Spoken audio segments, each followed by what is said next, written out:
Koduru Janasena MLA అరవ శ్రీధర్ పై ఓ మహిళ చేసిన ఆరోపణలు రాజకీయ కుట్రలో భాగమని ఆయన ఖండించారు. తనపై సోషల్ మీడియాలో వైరల్ అవుతున్న వీడియోలు పూర్తిగా ఫేక్ అని స్పష్టం చేశారు. రాజకీయ జీవితంలో ఇప్పటివరకు ఎలాంటి మచ్చలేదని పేర్కొన్న ఆయన ఈ ఆరోపణలకు కోర్టు ద్వారానే సమాధానం చెబుతానన్నారు. గత 6 నెలలుగా తనను, తన కుటుంబాన్ని కొందరు లక్ష్యంగా చేసుకుని వేధింపులకు గురిచేస్తున్నారని, ఈ విషయమై ఇప్పటికే తన తల్లి పోలీసులకు ఫిర్యాదు చేసినట్లు తెలిపారు. ఫేక్ వీడియోలు సృష్టించి దుష్ప్రచారం చేస్తున్న వారిని చట్టపరంగా వదిలిపెట్టబోనని ఎమ్మెల్యే అరవ శ్రీధర్ హెచ్చరించారు. అందరికీ నమస్కారం.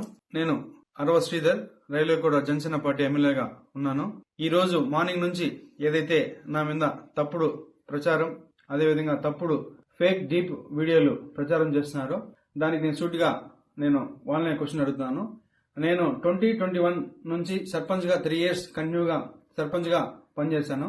సర్పంచ్ గా పనిచేసేటప్పుడు నా విలేజ్ లో కావచ్చు, లేకపోతే పక్క పంచాయతీలు కావచ్చు, మండలంలో కావచ్చు, ఏ రోజైనా శ్రీధర్ ఇలాంటి తప్పులు చేస్తాడు, శ్రీధర్ పలానా తప్పులు చేస్తాడు, తప్పుడు వ్యక్తి అని నిరూపించండి.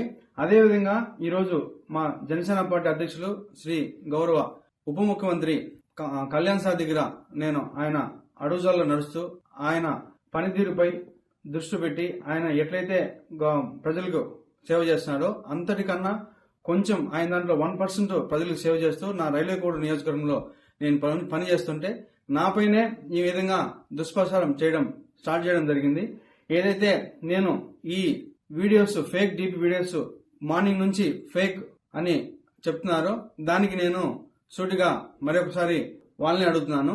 ఈ 1.5 year నుంచి నేను చేశా అంటున్నారు కదా, నేను లాస్ట్ 6 months నుంచి నన్ను ఇట్లే హరాస్మెంట్ చేస్తా ఉంటే మా అమ్మ వెళ్ళి పోయి పోలీస్ కంప్లైంట్ కూడా ఇచ్చింది.